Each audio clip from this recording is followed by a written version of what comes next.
So I'm here with Gary Norton after Gresley's 5-1 defeat to Hanley Town in the FA Cup. So Gary, obviously a disappointing afternoon. What did you make of it?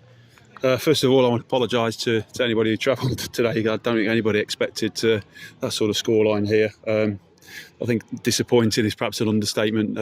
Devastated, really. So we just got to pick the bones out of it, really. But the underarching and overriding and disappointing thing to take is the manner of all 5 goals. They were so avoidable, every single one of them. And having worked hard to get ourselves back in the game on the stroke of half time to concede another sloppy goal, effectively through laziness. Our work rate off the ball wasn't enough, which created problems for ourselves.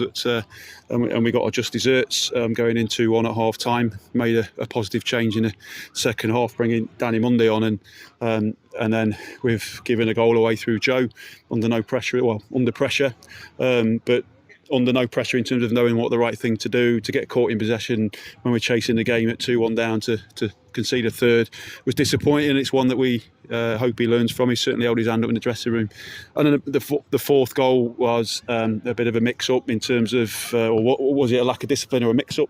We were under the impression that the referee said on the whistle, and he took a quick free kick while talking to one of our players. But again, we're not looking for excuses there. That wouldn't have made a difference. The fifth goal sums it up for me, how the guy can waltz through 2 experienced players of that nature on the touchline and slot it in for the fifth. Pretty much summed up our afternoon.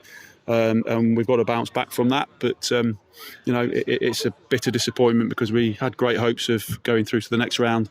We had actually played some good stuff at times, although the scoreline certainly wouldn't reflect it.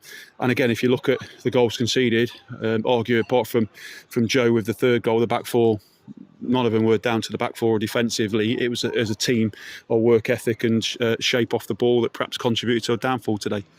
You said it a bit there. It wasn't too bad of a first half, even though you went in behind. You played some good stuff. Was it just that third goal seemed to take the wind out of your sails, really? You could say that. It certainly appeared to, for a few minutes, take the wind out of our sails. But we've got to be more resilient than that in terms of setbacks in games. We're not going to have it all our own way. We play some great football, easy on the eye, but ultimately we didn't wear their keeper enough. The changes we tried to make at half time to get Danny Mundy in up there and maybe get some pace in behind and just get a little bit more energy on the pitch. We didn't really have time to see them take effect before we were 3-1 down. But we've just got to be more resilient, and whatever setback comes in our way, we just get our heads down and we go again. Because even at 3-1, we had a fantastic opportunity, I think, through Anthony Westwood to score, and he's sort of saying he perhaps should have done a bit better with that.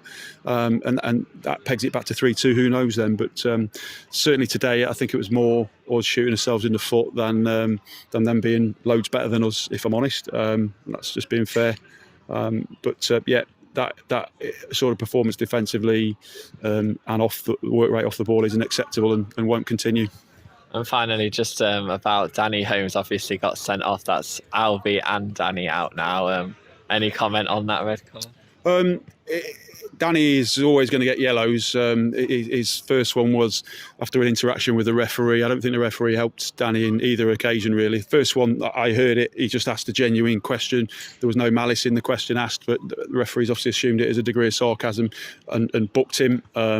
Quite why, a lot of referees talk to players, have the courtesy to talk to players and treat them as human beings. This referee on that occasion, don't know him well whether he does that thing all the time, but just had an air of arrogance around him that he wasn't willing to talk to players.